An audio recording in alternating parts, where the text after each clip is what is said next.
2, verses 12 to 13.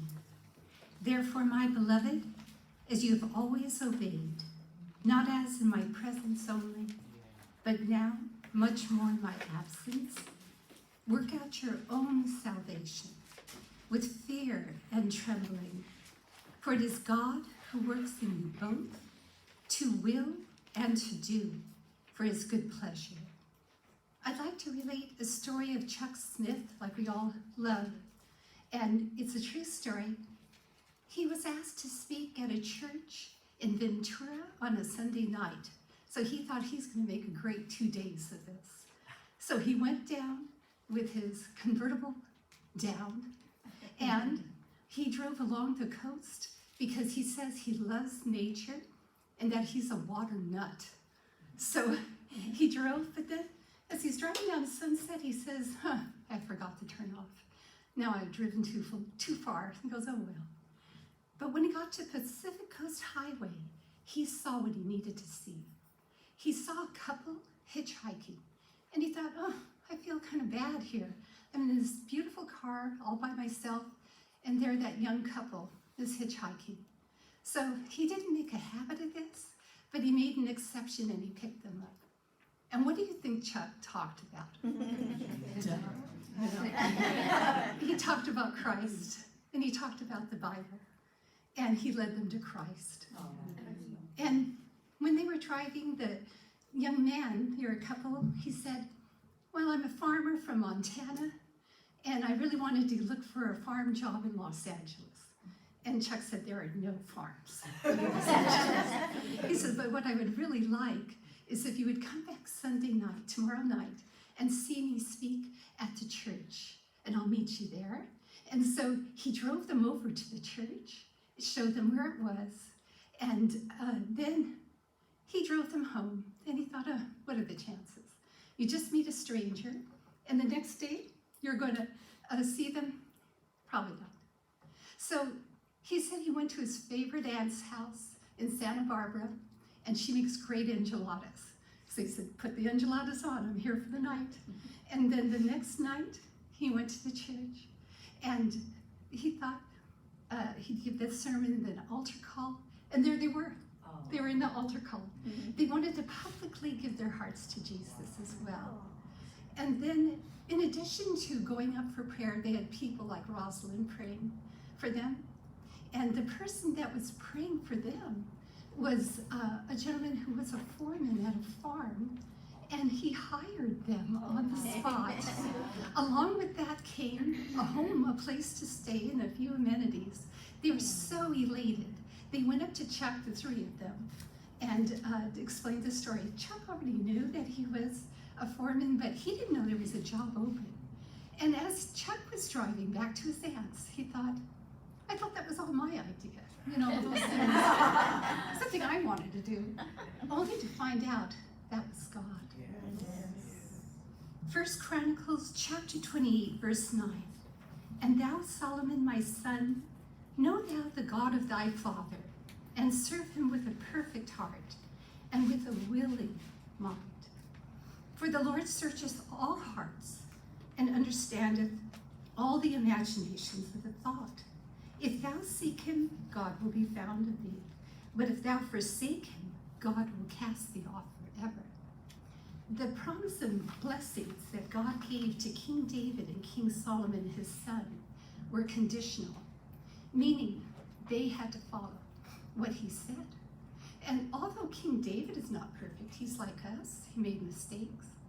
He committed adultery with Bathsheba. He had Uriah, her husband, killed in battle. He didn't go as far as his son, King Solomon, who erected altars for some of his wives to commit idolatry. Will he be in eternity? We don't know. We'll have to wait and see.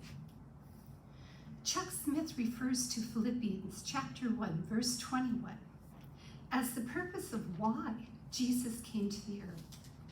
Chuck Smith says that Paul is saying, for me to live as Christ and to die as gain separates people into two groups. Those that will be submissive to the word of God and follow Jesus, and those that are living for something else. John 14, verse 31. Jesus says, I do what my Father tells me to do. I do that so that the people of this world can know that I love my Father. Chuck had a brush with death. Chuck said a man rang their home doorbell. Chuck's wife, Kay, said, don't answer it, because that man is crazy. And that man said, come out, Chuck, to my car. I want to talk to you. Chuck's wife said, don't go, Chuck. He'll shoot you. He's crazy. Chuck says, I went out to his car, and I no more than sat down, then he immediately pulled out a .45 pistol, pointed it at me, and it misfired twice in a row. Wow. The chief thought that went through Chuck's mind, he says, is that he was married to a prophetess. The shooter smiled and said, last Sunday, Chuck, you said you were not afraid to die. I wanted to see if that was really true. He said, Chuck, you passed the test. He had filed off the firing pin and just wanted to see how Chuck would face death. Chuck said it was interesting to him how he would face death. Deuteronomy chapter 32, verse 21b. I will move them to jealousy with those which are not a people. I will provoke them to anger with a foolish nation. It is very difficult sometimes for people to become believers. It is much more difficult for a Jewish person like myself to become a believer. At 18 years old, I met a high school friend that was nice, even to her sister who was very mean. And that caught my attention because I was jealous at how nice she was. This made me jealous because this also made her nicer than me. And because of this kindness, I wanted to learn how to be a nicer person. Warren Worsby likes the sentence that Mark Twain brought up. Mark Twain said, few things are harder to put up with than the annoyance of a good example. And Worsby explains, perhaps the thing most annoying about a good example is its inability to accomplish the same achievements in our own lives. Admiration for a great person, yeah, it could inspire us, but it cannot enable us. Unless that person can enter into our own lives, share his skills, we cannot attain to his heights of accomplishment. It takes more than an example on the outside. It takes power on the inside. Paul has just presented Jesus as our greatest example in the exercise of the submissive mind. We read it, we agree with it, but how do we go about that? How could any mortal ever hope to achieve what Jesus achieved? It seems almost presumptuous to even try. Here we are trying to develop humility, and we are exercising pride by daring to imitate Jesus. The problem is really not difficult. Paul was not asking us to reach for the stars, though the higher the goal, the more we ought to achieve. Rather, he was setting before us the divine pattern for the submissive mind and the divine power to accomplish what God has commanded. It is God which worketh in you. Philippians chapter 2, verse 13. And now, I want to make a confession. This is kind of nerve-wracking for me to do, a little embarrassing. But I think to be transparent is much more important. Yes. So I have a friend who I'm very jealous of. She's a very kind person. I'm not crying, I just got allergies. And she's very honest. And when she gives her word, she believes that God is witness to this, like he's sitting right there listening.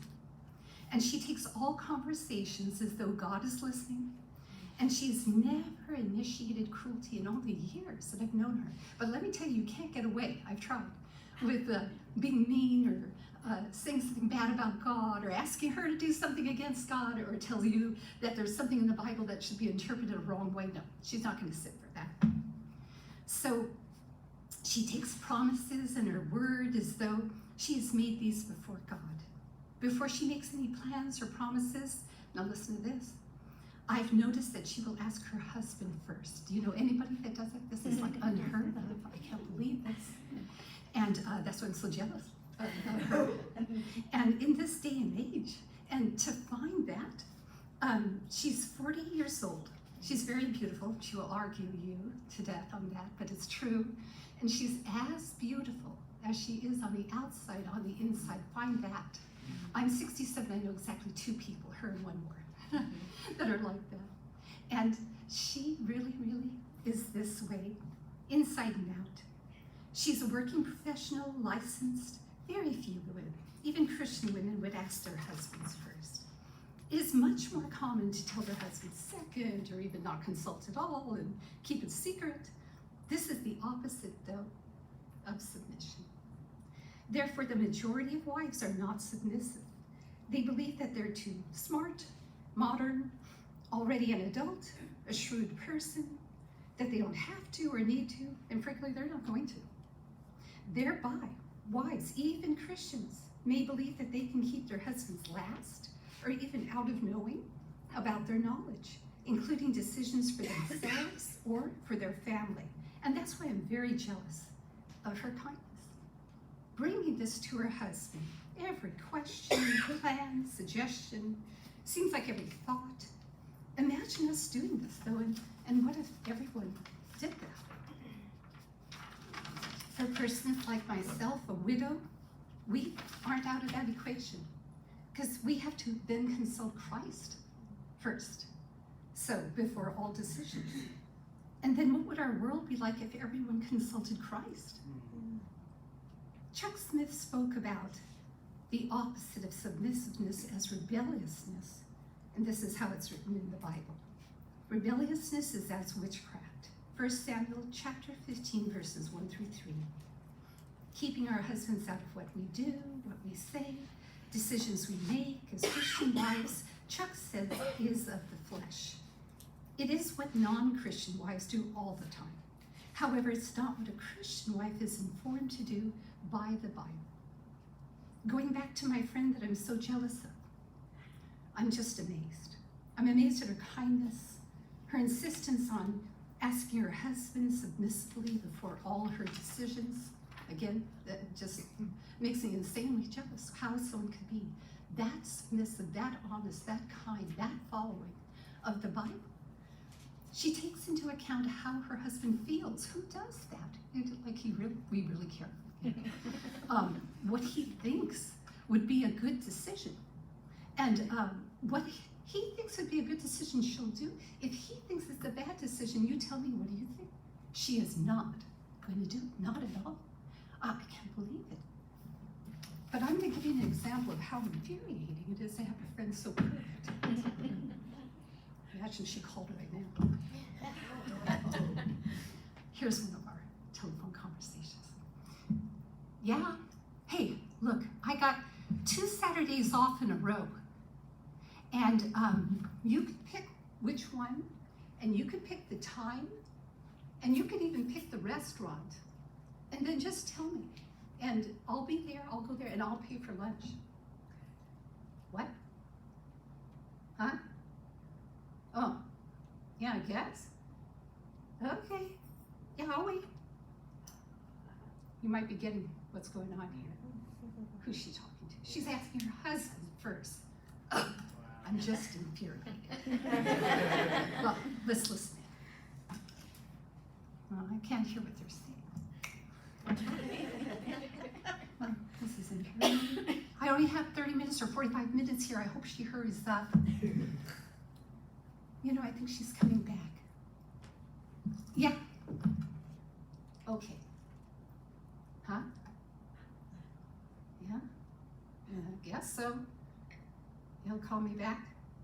Yeah. Of course, she's got to ask her husband. And of course, that's going to take forever. And of course, that goes to how jealous I am of her. Well, this is what I would like to say.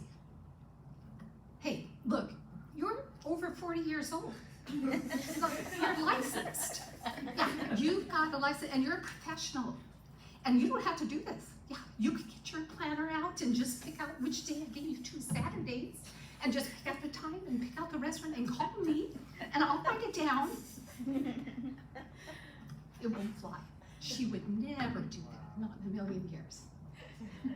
But, and I thought about it, in the Orthodox Jewish religion, this is actually the right way.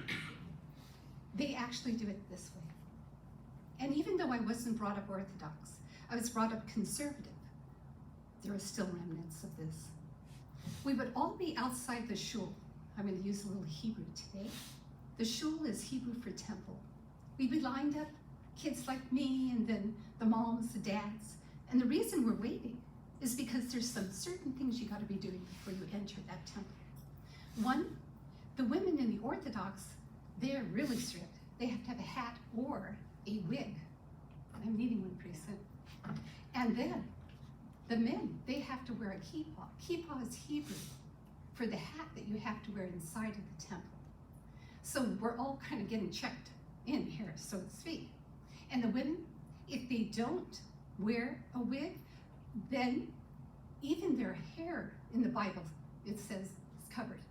It's one of their coverings. So imagine that, their hair, a wig, or a hat, and they could get it. The men, if they don't have that kippah, either by a gift or they bought it themselves or someone made it for them, they got to reach inside that front door and get one of the paper kippah hats and put it on.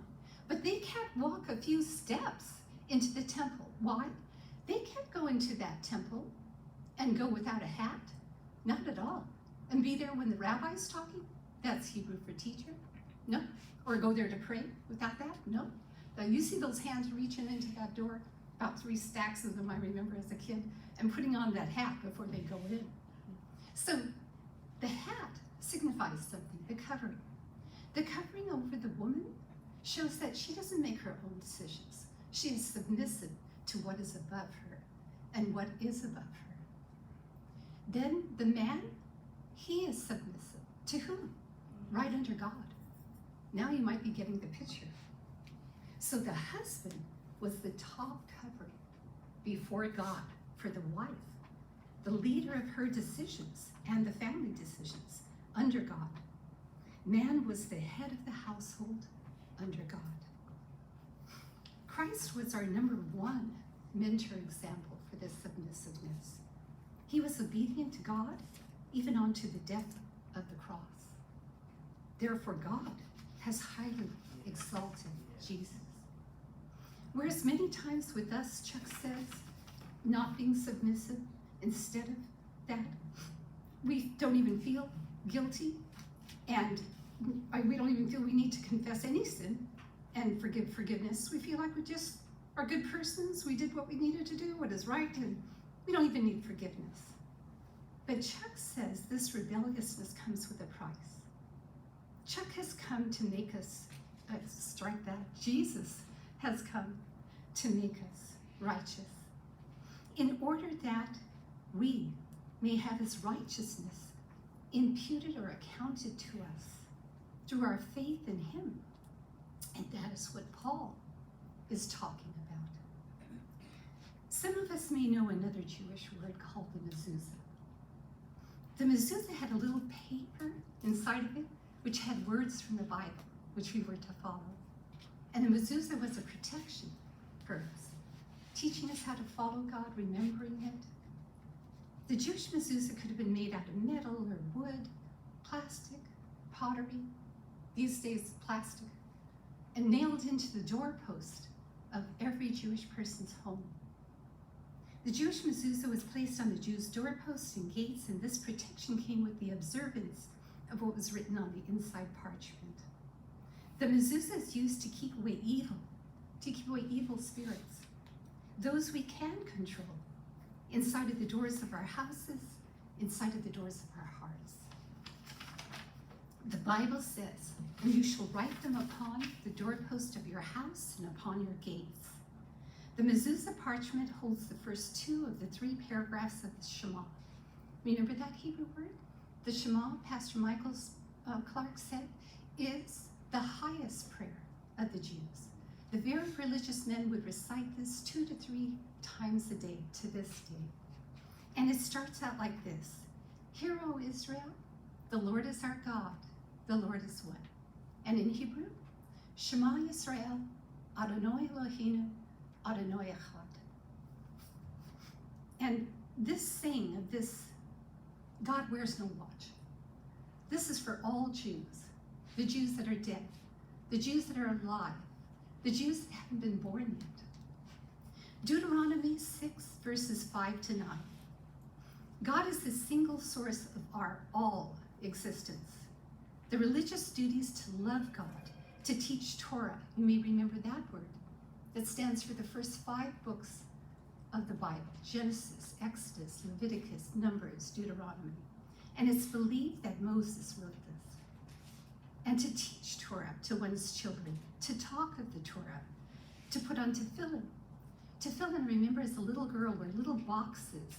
And inside of those boxes, again, parchment, paper, written from the Bible, things for us to follow, to protect us.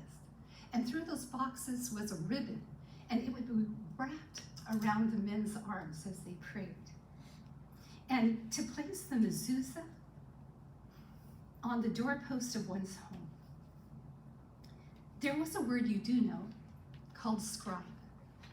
And scribe was the one who followed and recorded what was happening, and much of that put into the Bible for us to read today. But I want to talk about a particular scribe today in Hebrew, the one entrusted to write the mezuzah. And what his title? The sofer. The sofer must be first and foremost a deeply pious individual. You know by now that I wouldn't be the one for that job.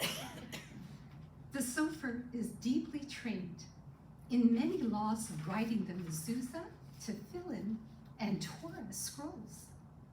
Their profession is very spiritually demanding. While writing, the sofer must be clearly focused and have only pure thoughts in his mind. I don't think I could go a few minutes like that. And should his mind begin to veer ever so slightly, he must stop writing. You know, I work with about 1,000 people. Can you imagine that? We just stop our work. No, that's okay. Jewish law states that a sofer must fully believe in God, cannot deny even just one word of the Torah. Should this not be the case, any mezuzah, Torah scroll, or tefillin they write is considered unholy, invalid, and it may not be used, and it has to be buried. Yeah, I can imagine that.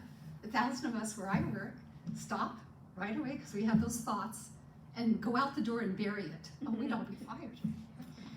On the first day, I'm going to tell you another very embarrassing, shameful thing that I've done. None of you really know me. The first day I met Pastor Mike, I did the most embarrassing thing. I really thought I was a Christian, and if you would have told me I wasn't, I would have said, hey, Lord, I've done a lot of stuff, you know. But I was not. And I just, for the first time meeting him, he doesn't know me, I don't know him. I had the audacity, right after that, to go walk up to him and tell him a few things. I thought, like, I'm smarter than the anointed, I could boss around and criticize and tell him what to do, because I know better, you know, a bunch of stuff. And so that's what I did. I walked right up to him and I said, I could be the one to be your woman's study Bible teacher. He's looking at me, I'm looking at him, and he's taken more than 4 seconds to answer yes. I'm thinking, what's going on here? That's what I mean. I knew more, right? With the anointed. I'll tell him a few things. And I'm thinking, well, maybe he needs a little time. He probably needs time to get this. So I'm thinking, how much time could I wait? I'm thinking 4 seconds and it's over with. It is past 4 seconds now. I'm like burning up. And so I give him my suggestion on what to do. And I say, do you need some more time on this? You know, like maybe 3 months. He's gonna need some time. And then he's looking at me. I'm looking at him. And he says, no, not 3 months, not 6 months, no. Oh my gosh, I was told no. The audacity. Now I'm just fuming. I'm sure the smoke's coming out of my mouth, ears, and nose. He can't see it. He does see something. And he's trying to keep me kind of calm. Because there's a lot of people behind me that I could be very embarrassed by. Right? So he's trying to calm me down. He says, I think there is a church in town here in Tehachapi that does do something like that. And I don't know, they may have an opening. And then he gives me the name of the church. Oh my goodness, I know that church. I hate that church. That church doesn't follow the Bible. It doesn't give line by line. It's real political. I thought, how mad I am at him? I'll go to that church. So I go to that church. And I tell them that one-liner of mine. Because remember, I'm better than the anointed. Boss them around for a second. And they tell me, before you do anything, you're going to become a member here. I don't want to be a member here. I don't even like your church. You want me to go by the Bible, line by line, and you got the wrong interpretation anyway. I kept that to myself wisely this time. And I just left. And where did I go back? You all know. I went back to Pastor Mike's church, but not humbly. And funny thing, now some of you know this part of the story. Within short order, I got 5 cancers. That was unbelievable. So who do I call? Yeah, you know. I call Pastor Mike for prayer and for oil. And I tell him, I can't get up in the morning. I get up 3 hours later because I can't move. It hurts so much. And they think I have 5 cancers. And I'm taking all these tests. These doctors are really smart. They're 20, 30, 40, one retired after me. And they're all saying the same thing. We've never seen anything like this, and we don't know what it is. And here, take this test, take this lab. And I'm just scared to death on top of everything. And so he comes over. And he prays for me and puts oil on me. And now I'm really mad. Now, I can't be mad at him because I need the prayer from him. I put on my actress face. This smile. But I'm still mad. So who am I going to be mad at? Who's left? God. I'm really mad at God. And I ask him, what should I be thinking right now? And he says, think that this was never supposed to be perfect. It was never promised. Perfect health, finances, marriages, child rearing. But then he looks at me and he sees how sick I am and he says, I probably shouldn't have told you all this right now. And I said, no, Pastor, I think I've heard all those things. You just kind of put it all together for me. And he prays for me, puts oil on me, and he had to lock the door because I couldn't get up. My son and husband would have to pull me up to get me out of a chair that I sat in all day long. And a funny thing, some of you know this part, I've never have heard Jesus' voice or seen him, but I knew that he put on my heart what to do. I thought, maybe, I don't know what this is, but I'll do it. I'm so desperate. And what it was an MRI with contrast, whatever that is. And so I go and I do it. My son and I get a car. He gets a wheelchair for me when I'm there. And I'm talking to the floor ready for this doctor to tell me off really good. Like, you're nobody's doctor and you're a stupid counselor on top of it. So I'm talking to the floor and I say, I think I need a MRI with the contrast. Here's gonna be yelling at me, I'm sure. He hops right up and he gets that prescription pad and writes it out for me and hands it to me. And he says, you're right. And I'm thinking, right about what? I don't even know what I just asked for. And I'm thinking, okay, just don't say it. Don't say it. I'm thinking, but he should really be the one giving me this. Why didn't he give it? And I thought, I go and I take that and I take it out and I go to that doctor. So altogether I had 5 doctors for these cancers, everyone with their specificity. And this doctor, he tells me, same thing everyone else is saying, I don't know what this is, I've never seen it before. I'm thinking, yeah, I'm dying. And he goes, well, we know about the tumor on the pancreas, one of the cancers with pancreatic cancer. He says, but I don't know what this is. Looked to me like a scribble drawing with chalk. He says, maybe bacteria. He was right. All this goes back to my 3rd doctor, orthopedic surgeon, and he calls in my 5th doctor, the infectious diseases doctor. And the infectious diseases doctor talks like this to me. What medical procedure have you had in the last 20 or 30 days? I go, nothing. I go, all I did is went to a dentist. He said, what did he do? I go, nothing. I put a glove on and pushed on the underside of my adenoids. It's called milking the adenoid. He said, that's it. I go, what is it? He said, well, the bacteria in your mouth can be there all day long and for years, but it can't go into a sanitary part of your back, seed like a tree, and grow. I thought, what is he talking about? I guess he's talking about growing it outside of my body. I'm glad I didn't know there was only a 20% chance it would grow somewhere outside of that sanitary thing. It did. I guess they put it in a petri dish and they put it under a microscope, and that was it. Streptococcus aeruginosis. The infectious diseases doctor tells the doctor to go into my back in operation and scrape the lumbar 4 and 5, and that's how they got the petri dish, you know? That's how they found out what it was. And I'm at home, and I'm putting in this semi-permanent port. They're putting in the semi-permanent port. I'm putting in the tubing that has a concoction of antibiotics.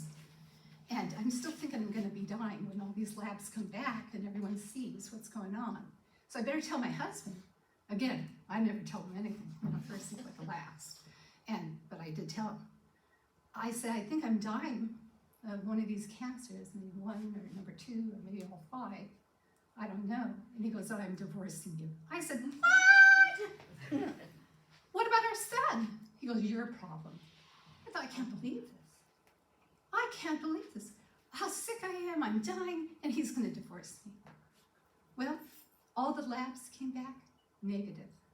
The one for the tumor on the pancreas, that lab was a CT scan, supposed to bring it in detail, gone. The bleeding, I didn't tell you, kind of gross.